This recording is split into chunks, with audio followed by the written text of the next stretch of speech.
Pakistan custom ने पाकिस्तान की नाक कटवा दी। ऑलरेडी काफी नहीं था कि हमारे पास बिजली नहीं आती, लेस्को ISCO के इलेक्ट्रिक वाला तो अपना काम कर ही रहे हैं, ऊपर से PTA ने भी कहा कि हम ट्विटर बंद कर देते हैं, इंटरनेट बंद कर देते हैं। तो पाकिस्तान कस्टम ने कहा कि भाईजान हम भी तो हैं मुल्क में, हम भी दिखाना चाहते हैं कि हम क्या कर रहे हैं। तो उन्होंने कहा कि पाकिस्तान की नाक कट ही रही है, इंटरनेशनल प्लेटफॉर्म पर नाक कट रही है, पूरी दुनिया को पता है पाकिस्तान में क्या हालात है। उन्होंने कहा कि हम भी खेलेंगे, हम बढ़ के आएंगे, हम ऊपर से आएंगे। तो ये पोस्ट है, बाहर की फाउंडर हैं टेक कंपनी की, उन्होंने ये पोस्ट की हुई है। उन्होंने कहा हुआ है कि हमने कुछ लैपटॉप्स भेजे थे कराची में अपनी टीम को, पाकिस्तान की टीम उन्होंने हायर की हुई है। कितनी बड़ी बात है कि बाहर की कंपनीज पाकिस्तानियों को हायर कर रही हैं, देख रही हैं कि स्किल्स हैं पाकिस्तानियों में। इन्होंने कहा कि भाईजान हम इनको चूना कैसे लगाएं, पाकिस्तानियों को तो ये कस्टम्स वाले चूना लगाते ही रहते हैं। इन्होंने कहा कि हम अब ऊपर से आएंगे और बाहर की कंपनीज को भी चूना लगाएंगे। इन्होंने कहा जी कि हमने लैपटॉप भेजे थे दो अदद अपनी टीम को। वैसे कनाडा में जो है वो 5% टैक्स है, तो पाकिस्तान में 20-30% भी कर लें आप लैपटॉप के ऊपर टैक्स। तो उन्होंने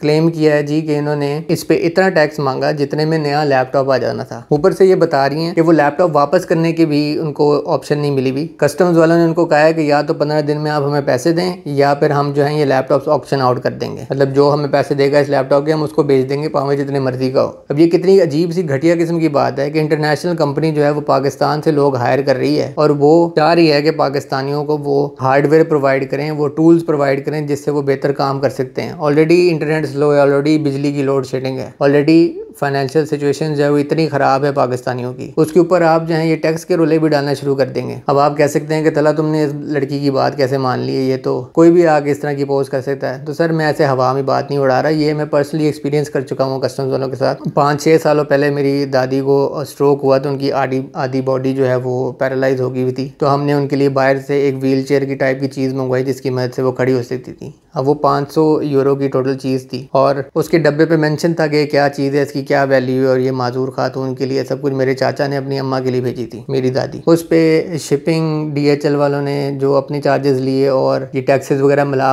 के 1.5 लाख रुपया हमने जमा करवाया, 500 यूरो अलग प्रोडक्ट के, और यहाँ पे हमने बैंक में जाके 1.5 लाख रुपया जमा करवाया। और ये कोई आसान प्रोसेस नहीं था, वो हमें हर दूसरे दिन फ़ोन करके पूछते थे ये क्या है, ये क्यों है, ये किसके लिए है, इस डब्बे में क्या है। तो सर वो डब्बे के ऊपर लिखा हुआ है कि क्या चीज़ है, उसके कंटेंट्स जो हैं वो अवेलेबल हैं और उसकी वैल्यू जो है वो मेंशन्ड है, और जिसने भेजा है उसने भी सारी डिटेल्स प्रोवाइड की हुई हैं। मेरी इस तरफ से मेरी डिटेल्स थी, तो मैंने भी उनको जवाब दे दिया कि भाईजान ये जो कुछ है आप चेक कर लें। और एंड पे आके इतना तंग किया उन्होंने, इतना तंग किया कि मैंने तंग आके उनसे कह दिया कि सर अगर आपको बहुत तकलीफ है तो आप डब्बा खोलें, चेक करें इसमें क्या है, क्लियर करें और मुझे भेज दें। ये भी नहीं है कि 500 यूरो अलग खर्चने के बाद और 1.5 लाख रुपये अलग खर्चने के बाद उन्होंने कोई घर तक चीज़ ला के दी हो। नहीं सर नहीं, जाके मुझे चीज़ लेकर आनी पड़ी। अगर आप ये सोच रहे हैं कि ऑनलाइन पैसे ट्रांसफर हो गए होंगे और सब कुछ इलेक्ट्रॉनिकली हो गया होगा, टेंशन किस बात की है सर, ऐसे नहीं है। चेक लिखवाते हैं, एक्स चेकर को अलग आपने पैसे देने होते हैं जो पाकिस्तान की ट्रेजरी में जो है वो पैसे जमा होते हैं, और अलग से जो है वो आपने फेडेक्स या DHL वालों को पैसे जो है वो चेक के थ्रू देने होते हैं। और मजे की बात है जब मैं फेडेक्स के पास गया तो उन्होंने मुझे रसीद भी देना गवारा नहीं समझी। मैं लाखों रुपए पे कर रहा हूँ, मुझे कोई आप प्रूफ तो दें कि मैंने आपको इतने पैसे दिए हैं। उन्होंने मुझे कहा कि सर हम आपको जो है इसकी रसीद भी नहीं देंगे, अगर आपको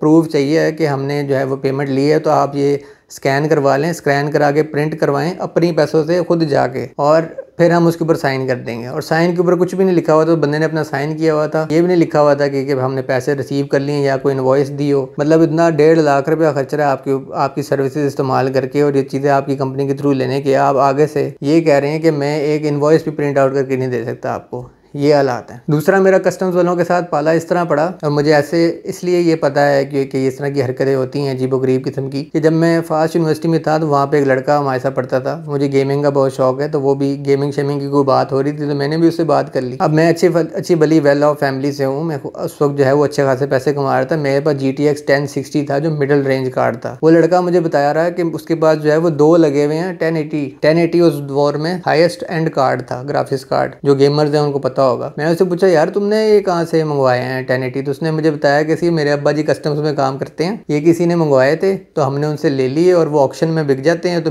हमने उनको थोड़े बहुत पैसे दे के तो हमने ऑक्शन से निकलवा लिए। मतलब एक तो आप किसी का हक मार रहे हैं, दूसरा आप 2 नंबरी कर रहे हैं, और फिर इतने बढ़ चढ़ के बता रहे हैं कि भाईजान ये हमने बदमाशी की है। मतलब क्या ही बात है। वो जो कस्टम ऑफिसर हैं वो तो कस्टम ऑफिसर की क्या ही बात करूं, बच्चे की आगे से परवरिश क्या की और वो देख के कौन सी चीज़ें 2 नंबरियां सीख रहे हैं आपसे। तो ये हालात हैं। मेरी दादी का वाक़या था ये अब से 5-6 साल पहले, और ये यूनिवर्सिटी का वाक़या है उससे भी पुराना। अब यू वुड इमेजिन कि किसी ने इन चीज़ों पे गौर किया होगा और ये सारे सिस्टम्स जो हैं वो हमारे बेहतर हो गए होंगे। मगर 2024 आ गई है, हम अभी भी वो घिसे पिटे पुराने तरीकों में फंसे हुए हैं और कोई बेहतरी नहीं आई हमारे इदारों में। मैं इस तरह की वीडियोस नहीं बनाना चाहता, मगर अगर ये इश्यूज कोई हाईलाइट नहीं करेगा तो फिर कौन करेगा? सारे चुप करके बैठे रहेंगे तो फिर क्या बनेगा इस मुल्क का?